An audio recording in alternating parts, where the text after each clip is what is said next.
It's a glimpse into a world we have rarely seen close up. Who are these young men who fight for ISIS, who do the most despicable things, claiming it's what their religion calls for them to do? And who are these young women, ISIS victims, who watched their husbands and sons murdered while they were turned into slaves? A veteran Canadian journalist, Sally Armstrong, managed to find herself face to face with both groups during a remarkable journey to Iraq. This week, her story. I want to know what happened. Who she met, what she learned, and why we should care. What is your religion? I don't have one.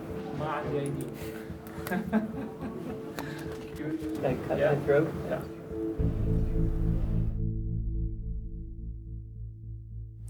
Now, when I first saw these pictures of these young men in prison in Iraq, you go, come on, these don't look like fighters. I think you say in your own, they look like the young fellow you're talking to looked like he was on a hotel management training course or something.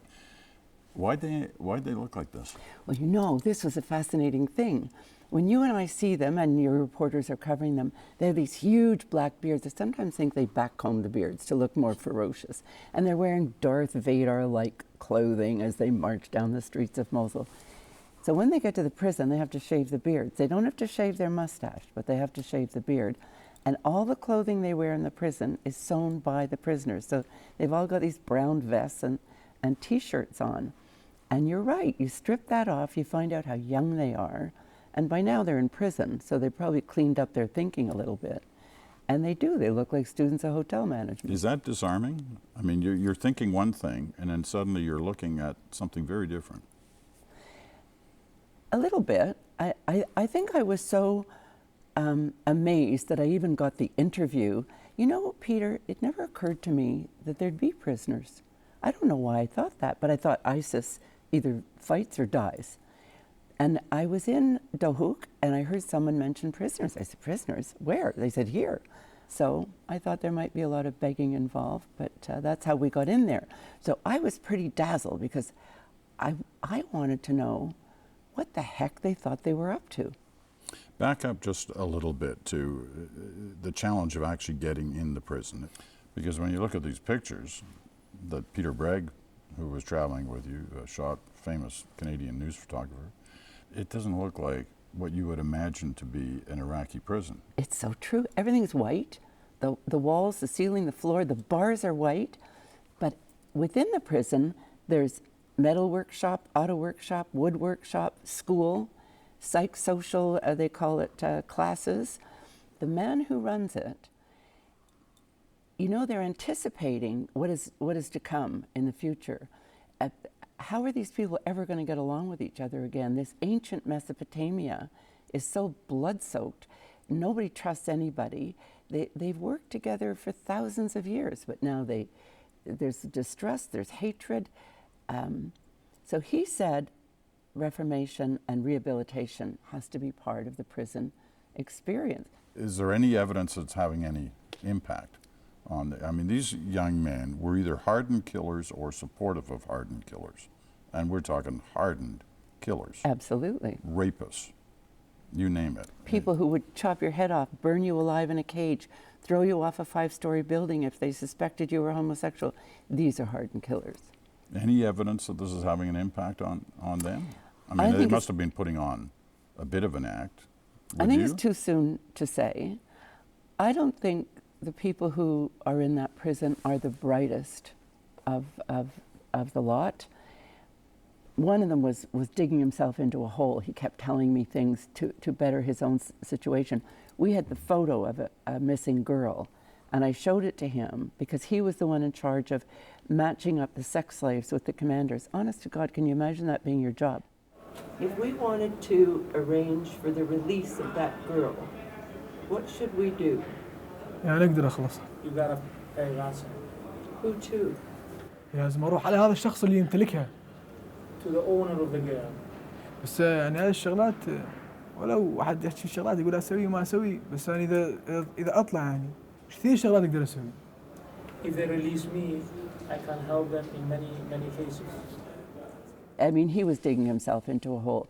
But the hardliners, you know, I looked at them and I thought, which one of you would drive a truck into the Bastille Day ceremonies? Which one of you would take a gun into Orlando? But I was with Paya McCoven, who is a former prosecutor in the International Criminal Court and now a law professor at McGill. Yeah. And I said to Paya McCoven, I said, I think they're all psychopaths. And he said to me, they're not. They're ordinary people who are furiously angry with the way their lives have turned out, and they've been brainwashed. And that, he said, is a toxic mix. Maybe. You had one of the guards warn you not to buy into the lines they were giving you. Maybe I have an affinity for bad people, but I did start feeling sorry for some of these kids I was interviewing because they were giving me what I hoped they would, but I realized they were getting themselves into a spot. And I made some remark about poor kid as he walked away, and the guard said to me, "Don't kid yourself. Every one of these men would rape you or behead you in a second." What surprised you most about these guys? Well, I'll tell you a story. There was a Yazidi man with me. He's on the genocide committee to analyze how they're going to move forward and if they'll have a truth commission. And we should explain that. The Yazidis are those that many of these fighters and supporters took advantage of, especially in terms of the young women. Absolutely. This is the 73rd genocide of the Yazidi people. They're practically an endangered species. There's 500,000 left in the world. 450,000 are here in northern Iraq. So this is a Yazidi man. His name is Hussein Hassoun.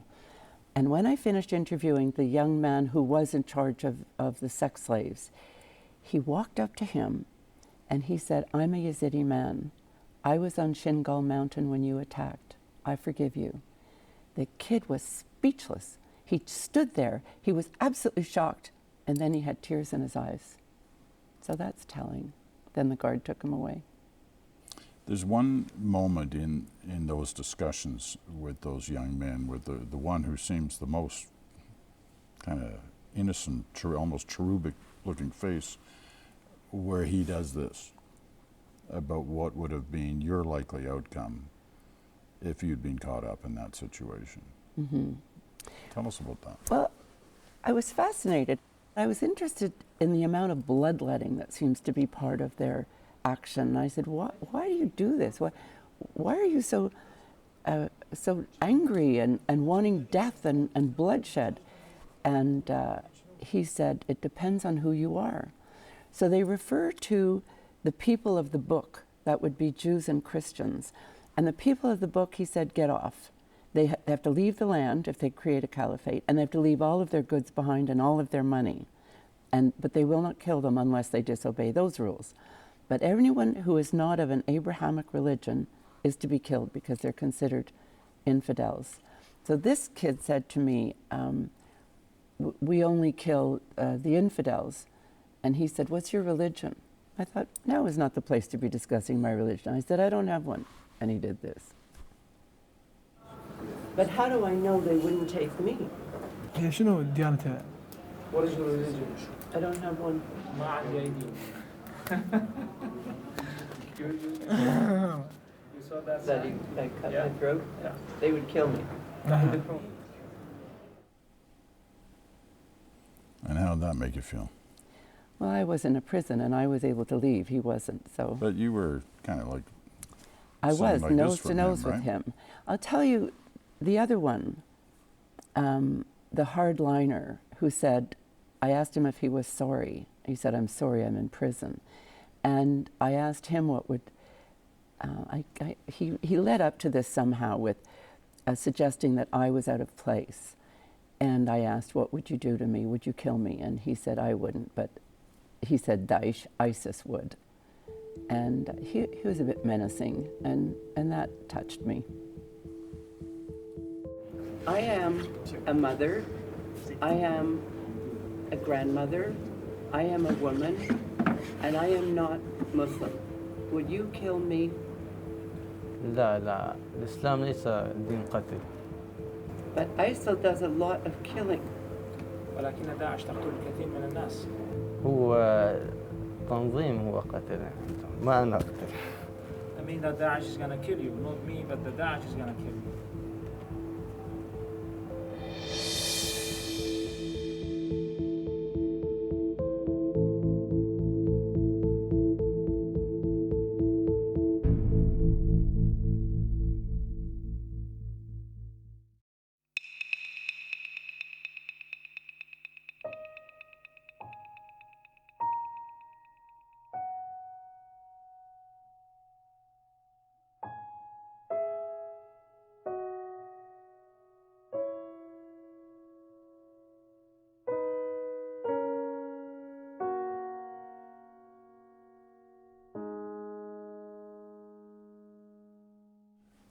Let's now try to deal with which in so many ways must have been much harder,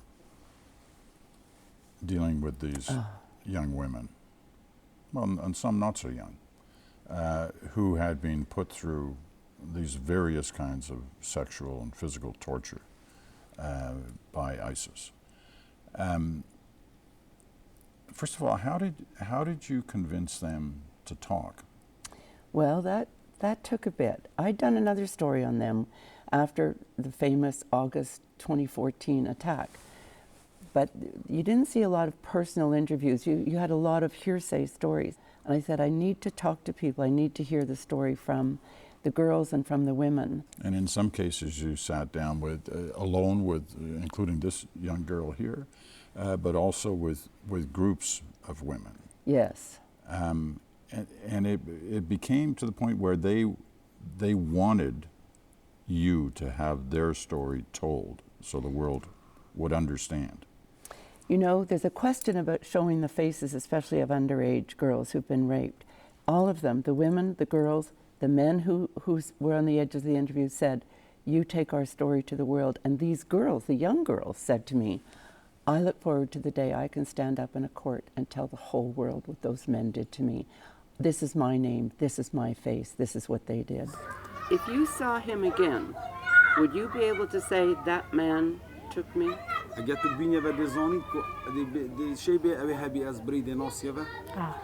will recognize. Do you think you need a chance to say to the world, in front of that man, this is what happened to me? Yes, I do. I'm wish for that day. The things they did to them are almost unspeakable. The young girls told me they didn't even know how to describe some of these things. It was a 12-year-old who told me the ISIS fighter would prostrate himself and bow to the east and pray, and then turn around and rape her, and she was tied up on the end of his prayer rug. The things they did to these kids, and the older women, I think I can quote them directly in saying, they did everything to us that was morally dirty. And now they've taken our men and our boys. We've had no news in 23 months. They humiliated us, they hurt us.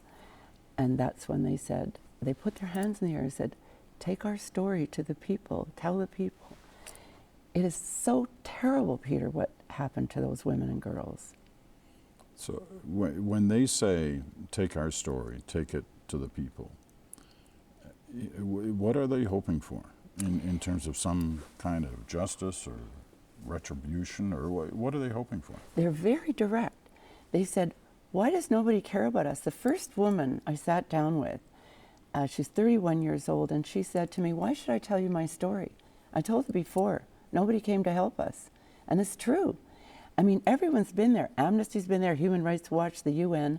But as you and I sit here today, 450,000 Yazidis are either displaced, dead, or being used as sex slaves.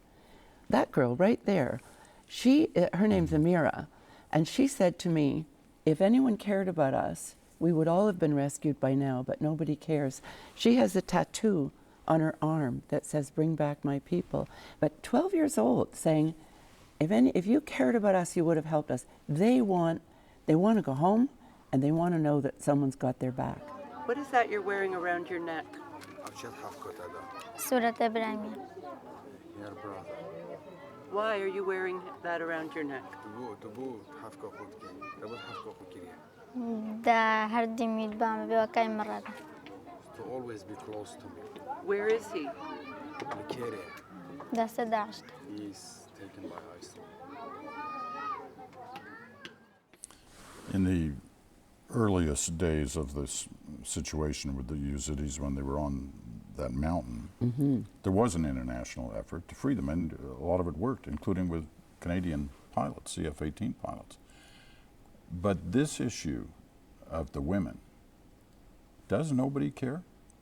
I believe people care. I believe they need to know the facts. I think when you don't know, you can't be struck with a responsibility. But why did it take 2 years? Now people care. In Afghanistan, it took 5 years before people, well, it took 9/11 before people really noted what the Taliban were doing to the people. We tend to be a little slow in reacting, but I believe now people are reacting. Look at this Truth Commission they're trying to establish. You know, the girls told me, and the women, 2 of them, 1 kid and 1 adult, when she escaped ISIS, she ran to a house, and it was an Arab house, and she thought she was safe, and they turned her back. You have to deal with this if you're going to live together on this blood-soaked land. There sometimes seems in our world, and especially that part of it, that there's the need for so much to care about that at a certain point people kind of throw up their hands. I agree with you, because especially today, there's so much to throw up your hands about. But you know, the thing that encouraged me about the Yazidis is they don't want you to go over there and build their house. They don't want you to bring them all over here. They want you to ensure that if they run up Shingal Mountain again, you're going to be there to stop it. Because as much as we helped very late in the day. The head of the genocide committee, this Yazidi man I spoke of, Mr. Hassoun, he said, we were calling everyone from the mountain. Everyone had a phone, everyone was calling. And he said, we saw the planes and we knew they could open a corridor for us. And the words he used was so we could escape like Moses did with the Dead Sea. But he said they didn't create the corridor. And by the time they did, I mean, the mass graves on Shingal Mountain are numerous. How would you describe a Daesh man? Daesh person A person. Daesh كتب مثلا Daesh تفيز بون قالك يبقى نازم بون ريد وانها بون ريد خبر دانو كراس كويد لي بون دربي قالك تفيز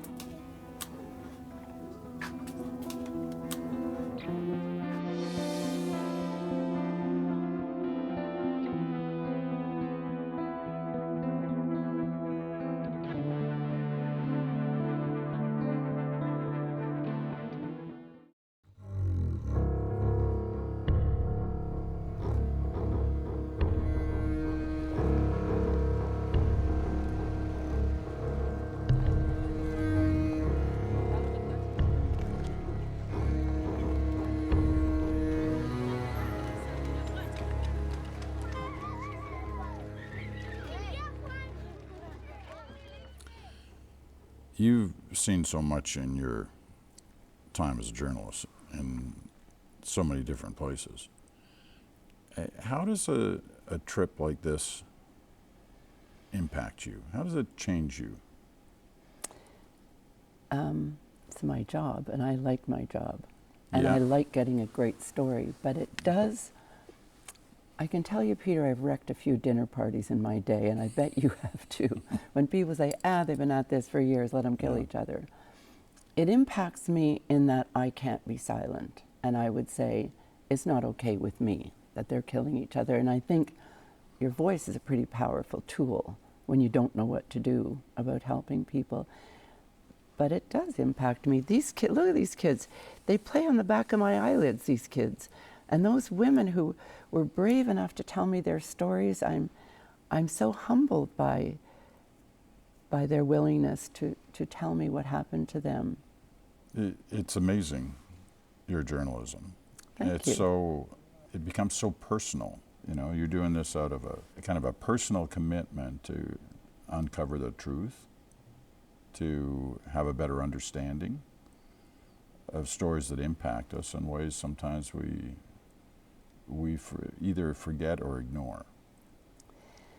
Well, I'm not a saint, that's for sure. I do love the job. Right. But I think if you Yeah, but you could love the job and do things much easier than this. You've chosen to do these kind of stories. You know, in 1992, I was in Sarajevo and I heard the rumors about the rape camps. And as you know, the first casualty of war is usually the truth, and a journalist has to be so careful of that. And I thought, it can't be. They're rounding up the wives, the daughters, the mothers of the so-called enemy and gang raping them. I thought, this is before Darfur, before Rwanda. I thought, it can't be. But through the day, I had more and more evidence, and I realized by the end of the day it was true. And I was working for a magazine. I could race this headline story to press in about 3 months. So I brought it back and I gave it to a major news agency. I said, send a reporter, this is unbelievable. And 7 weeks later, I called the editor back. I said, what happened? He said, oh, you know, I got busy and, you know, I was on deadline. You know, I forgot. I said, 20,000 women were gang raped. Some of them 8 years old, some of them 80 years old. And you forgot. He said, oh, Sally, you're always going on and on about the women. And I decided then that's going to be my story. If no one else wants to tell it, I'm going to tell it. And now everybody wants to tell it. Right? You going to go back? I think I am. I'm just in discussions now because I think this Yazidi story somehow pulls a lot of pieces together, and I think it's very important. It is. Thanks to you.